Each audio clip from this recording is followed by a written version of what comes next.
Hello, viewer. Thank you so much for joining us this afternoon as we turn our spotlight on a very important conversation, even as the country prepares to celebrate or commemorate the 16 days of activism against GBV. And what better way to have that conversation than today? And joining me on set today is a man who doesn't need much introduction. He's a storyteller who has decided to use his platform in storytelling in order to see to it that the stories of GBV are heard. Ladies and gentlemen, put your virtual hands together as we welcome Mr. Martin Soko. Hello, sir. Hello, sir. How are you? I'm good. How are you? I'm great. Thank you so much for having me. It's a pleasure to have this conversation. Thank you. How's home and how's the journey to ICU? The journey to ICU was just okay, Mm-hmm. and I'm just happy to be here and talk about this critical conversation and Awesome. bring it to the attention of the public. Mm-hmm. So, before maybe we get right into the main conversation, kindly let me know about your inspiration. What do you draw your inspiration as a storyteller? My inspiration is drawn from my ability to use my talent of telling stories to advocate Mm-hmm. about the critical issues that affect our society. Mm-hmm. I came to realize that a lot of people use their platform to entertain and less of educating as well. But I use my platform to what I call edutain, which is to educate and to entertain at the same time, Mm-hmm. to make critical issues very simple that people can easily relate to them and can enjoy to listen and to watch them. I'm drawn to ask this question from what you've told me. Okay. Edutain, the combination of education and And entertainment. entertainment. Tell me something about it. Okay, so edutainment um, is a term used to people that mainly use their platform to advocate. But advocating is one topic that a lot of people shut down when you start to talk about, because when you start to talk about issues that affect people in our society, a lot of people don't like to participate because these are issues that are affecting a lot of people in our community. So the word edutainment is simply drawn from your ability to educate Mm-hmm. at the same time entertaining the person. So a Mm-hmm. person, the same way they can go to a cinema and watch a movie that is just entertaining them, we embed our stories, our messages of advocacy um, into these pieces of art in order to educate the community. As we commemorate the 16 days of activism against GBV, you are one of the right people that we've brought today on ArtBeat as we talk things uh, with reference to GBV. Tell us something about your book and Kaluba. That's my main interest. Why not any other person? Kaluba, tell us something. Okay, so let me start with the inspiration behind the book. Mm-hmm. The inspiration behind the book comes from the campaign itself, the 16 days of activism against gender-based violence, which runs every year from November 25 to December 10th. So I wrote the book during the campaign last year, but unfortunately, I was too late and we couldn't get it out into the campaign. So we decided to do it the following year, which is this year. Mm-hmm. So the story of Kaluva is a story of a young girl that experiences cases of gender-based violence in her community at a young age, but she doesn't understand what they are. Mm-hmm. So she asks about what is happening to her parents, but her parents fail to explain them to her because they feel she's a young girl and she doesn't understand these topics. Mm-hmm. So she embarks on a journey of her own to try and understand why certain things happen in her community. And the whole book is about her journey from a state of confusion to a state of courage and a state of action, which sparks a whole movement of ending gender-based violence in the book. Mm-hmm. Quite insightful. Let me draw your attention to some of the things that communities can do in order to see to it that awareness is spread like wildfire. What are some of those things? Okay, so first and foremost, the first thing that you have to do as an individual is to actively listen and believe a person when they open up to you about cases of gender-based violence, Mm-hmm. most people tend to ask what they did wrong. Mm-hmm. That's mostly the first question that is asked. But we should turn our mindset from asking what was done wrong Mm-hmm. to actively listening and encouraging the person that we are there to support them, we are there to give them the help, and we are there to provide them with a place of comfort. Mm-hmm. So the first step that we need to do as a community is to actively listen to members of our community when they open up to us about what is happening about them. Mm-hmm. So, for someone watching you out there, they would think a boy child is left out because we're talking about Kaluba, who happens to be a boy, I mean, a Yes. girl. What is your word to that boy watching you? Um, Gender-based violence knows no gender. Mm-hmm. It can happen to a man, woman.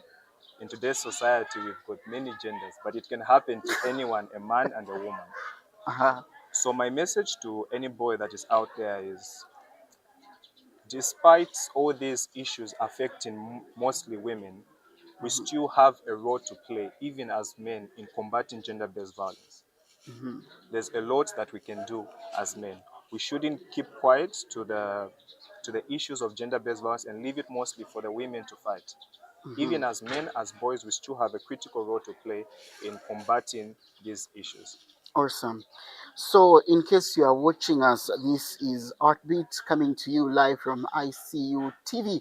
And don't forget to follow, like, and subscribe to our various social media platform. That is ICU on YouTube, Facebook, TikTok, as well as Instagram. Seated next to me is Mr. Martin Soko, the author of the book Imagine a Zambia with No Gender-Based Violence. So, sir, let's talk about the implications of GBV in today's world. What are some of those, and how best can we see to it that we bring an end or a reduction to GBV cases? Gender-based violence affects people in so many ways. Mhm. A lot of people think that it's only about physical violence, Mhm. but it's more than physical violence. There's what we call physical financial abuse as well. Mhm. Financial abuse can happen in a situation that a person that you're living with, could be your partner, burdens you by telling you to make financial decisions that you as a person are not comfortable with. That Mhm. can qualify as gender-based violence Does that on the include financial does aspect. does that include a partner, a girlfriend, boyfriend in It a does. As long as it's dealing with money, okay? it's called financial abuse and it qualifies to be gender-based violence. So it occurs in so many different forms. Many people have experienced it, but they don't even know because they think gender-based violence is only about physical abuse. Oh yeah. Yes. All right. I think we have heard. In case you are a girlfriend trying to make these financial demands on your boyfriend, that is an abuse because it has a psychological toll on them. So what are some of the things that societies, communities, and the world at large can do in order to see to it that we bring a reduction to GBV cases, because statistics are showing us that a lot of people are dying due to GBV. Exactly. And Mhm. that's my point, statistics. Mhm. The reason I also use storytelling to advocate about these issues is because a lot of us as advocates Mhm. like to tell the public about numbers and statistics. Mhm. And while numbers and statistics help us understand the scale of the problem, Mhm. I use stories to make people feel the urgency of the problem. Mhm. Because facts or numbers, ideas speak to the mind, but stories Mhm. speak to the heart. So if I can make somebody feel the urgency of the problem, they can Mhm. care enough to act than when I give them numbers and statistics of how many people are affected by gender-based violence. Mhm. So as a community, as I said, there are a lot of things that we need to do in order to end gender-based violence, which are the book has a blueprint for the actions that you can take to do it. Mhm. But just to mention a few, some of them are to join the organizations and services that are fighting on the front line. Mhm. We can actively participate in advocating about these issues, bringing these issues to the public, and educating our children as well about Mhm. some of these issues because these are topics that are not taught in school yet. Mhm. All right, so we already have a book from you. imagine a Zambia with no gender-based violence. And your profile tells me that you're a filmmaker. Yes. At what point are we expected to see something in line of film relating to what we've already seen in your book? Okay. The initial idea was supposed to be a film, Hmm. but according to consultation from some of my mentors, they decided to have it presented as a book first. Then we Hmm. can later adapt it into a film. So we wanted people to first read about the issue, get Hmm. to understand it before they can get to see it. Hmm. Maybe sometime in the future, we will decide to create could be a short or feature film Hmm. talking about the issue.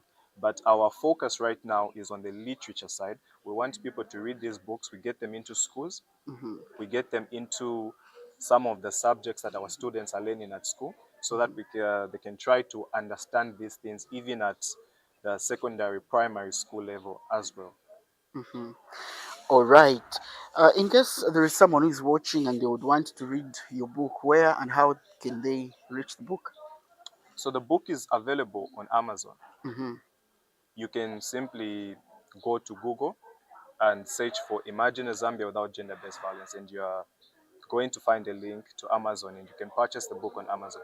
If you prefer to read physically, Hmm. you can get in touch with myself, Martin, on the number 0974296649, or you can contact Sotrin Publishers on Facebook, or go to their physical location in town, and the book will be waiting for you.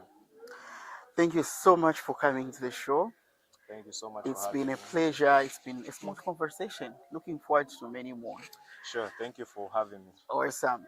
This has been a beautiful conversation on ArtBeat with me, your guest presenter, Nisha Kinjakwa Edgars, or simply Caramel Flavor. We've delved deep into conversations that are relevant for a time such as this. Stay tuned for the next episode.